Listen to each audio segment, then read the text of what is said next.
Hello, everyone. So, looking at Beowulf vocabulary, believe it or not, I'm recording right now with my third hour virtual applied English class. I fell a little bit behind on getting this definitions video done, so I'm doing it live in front of my third hour class. They can follow along and do definitions here. I just want to be able to provide you with definitions and such as we go. As per usual, I usually like to start by doing the words that I already know definitions of. Let me read these out loud. I'll see if my third hour class can help me piece together some of these. Our words this time, all from our graphic novel for Beowulf, are comrade, barrow, devour, moor, valorous or valiant, both of them mean the same thing, stately, heir, adorned, subdue, and contend.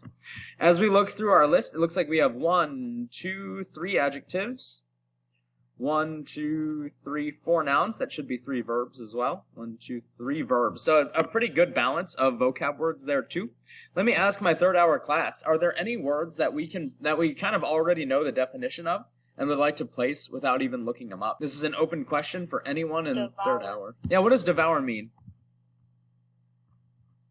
Like to take all or something, or like eat all or something. To eat specifically. So we know that it's a verb. It's either got to be to battle against someone or something. Nah.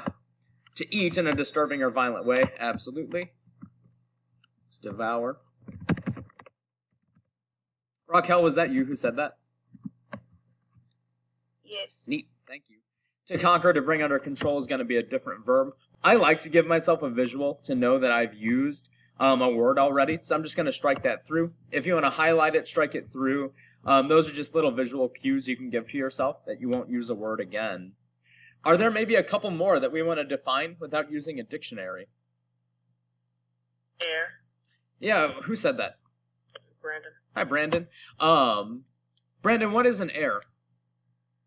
It means like you're legally going to inherit it. Yeah, so what does inherit mean? To become, like, to control it, I guess. Yeah, so it's when you receive something and you control it from there. Notice that the word inherit is in the definition for heir. An heir is specifically a person, but it is a person who receives, who inherits property or a title. We oftentimes think of an heir when it comes to property. So like, let's say your grandfather owns a mansion, and when your grandfather passes away, that mansion has to go to someone.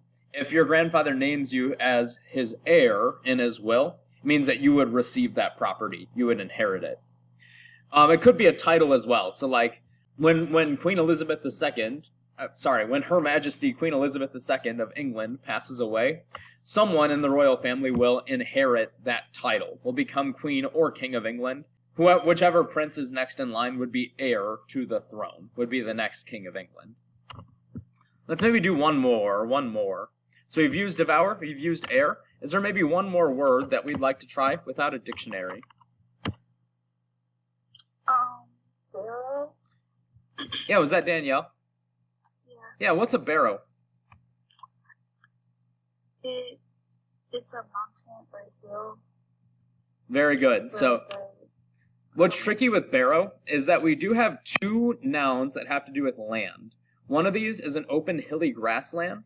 Another one is a mountain or hill, often containing caves. Danielle is right. A barrow is a mountain or hill, often containing caves.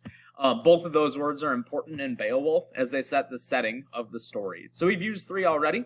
Now I'm just going to walk through definition, or using a dictionary to get rid of the rest of these. But even by getting rid of 3 of them off the bat, it makes it much easier to look these up later. I'm just going to start from comrade here. Personally, I like Merriam-Webster, so I'm just going to look up comrade, Merriam-Webster. There we go. Let's see what shows up here. Definition of comrade. It's a noun, so that helps me out. An intimate friend or associate, go away, add. A fellow soldier, I think I remember seeing one about a soldier.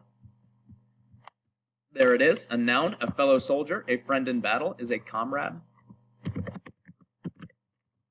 Beowulf is largely about ancient warriors, so that word comrade gets used several times. Moor is next. Let's see. A noun again. An expansive, open, rolling, infertile land. A boggy area. And that's a verb from there. We're going to be using the noun definition. It had to do with land. It's an open, hilly grassland. One thing to note with the moors right there, notice that this definition is not super close with what we saw in Merriam-Webster. It's a little bit closer with the paper dictionaries in my classroom. Just a reminder that not every definition is going to be absolutely perfect. You want to choose what's closest. Valorous or valiant? We'll do valorous. It's an adjective. Its definition is valiant. I'm going to click on valiant. Possessing or acting with bravery or boldness. Carried out with courage or determination. So valorous, valiant is an adjective. Courageous and brave. There it is. Valorous / valiant. So when you get your quiz sentence next week, the blank will work for either valorous or valiant. Just an adjective describing someone who is courageous and brave. Obviously, that applies to the warriors that we'll see in Beowulf too. Stately. Stately is another adjective. Marked by lofty or imposing dignity. That's a fancy definition. Impressive in size or proportions. Impressive. It's an adjective. Well decorated and dignified. Impressive. Stately. I would use stately to describe like a building that's very well decorated. Maybe it's very large. Maybe a big church like the Cathedral of Notre Dame would be stately. Buckingham Palace in England would be stately. 3 more. Adorned is next. And actually, sometimes when I get down to my last couple, I just like to see what we have. We have adorned, subdue, and contend. One of them is to battle against someone or something. Another is to conquer or bring under control. Another is covered with decorations, jewels, or other ornaments. Notice that 2 of them are verbs, and 1 of them is an adjective. So as soon as we see an adjective, we know it has to be the last one. Let's try adorn. Adorn. Adorn is a verb, but my word is adorned with an ed. So this one's interesting, right? If we look at Merriam-Webster, we would see that adorn is a verb. However, it has another form, adorned, ed. So let's read this verb definition and see if it fits anything. To enhance the appearance of, especially with beautiful objects. To enliven or decorate as if with ornaments. I think that actually matches our adjective. It's not to battle or to bring under control. Adorned with an ed is covered with decorations, jewels, or other ornaments. All that's left is subdue and contend. I'm kind of curious to see if my third hour class knows which one is which. Between subdue and contend, which one means to battle against someone or something? Contend means to battle. Very good. Contend. Maybe you've heard the word contender before, is someone who does battle, someone who competes. One thing I want to note is that contend can be like a violent battle. It could be a boxing match. It could be a fist fight. It could be a sword fight, right? Contend can also be like to compete in a sport as well. Like your basketball team could contend with another basketball team. Doesn't mean that you're necessarily fighting them fist to fist. It could mean that you're doing quote unquote battle by playing basketball too. It just means to compete. In Beowulf, it will mean to battle with swords or with fists. All that leaves left is subdue.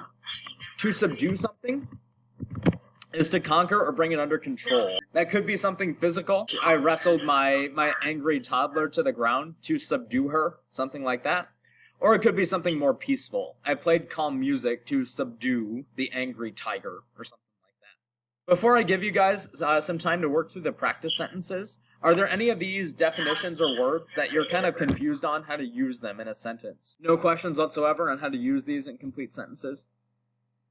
I think the only one I'll give you a hint with right here, the word adorned is almost always used with the preposition with. King Hantak's crown was adorned with rubies and sapphires, right? It means that it was well decorated, specifically with rubies and sapphires and other precious gems. So when you use the word adorned in your complete sentence, you'll probably use the preposition with right after it.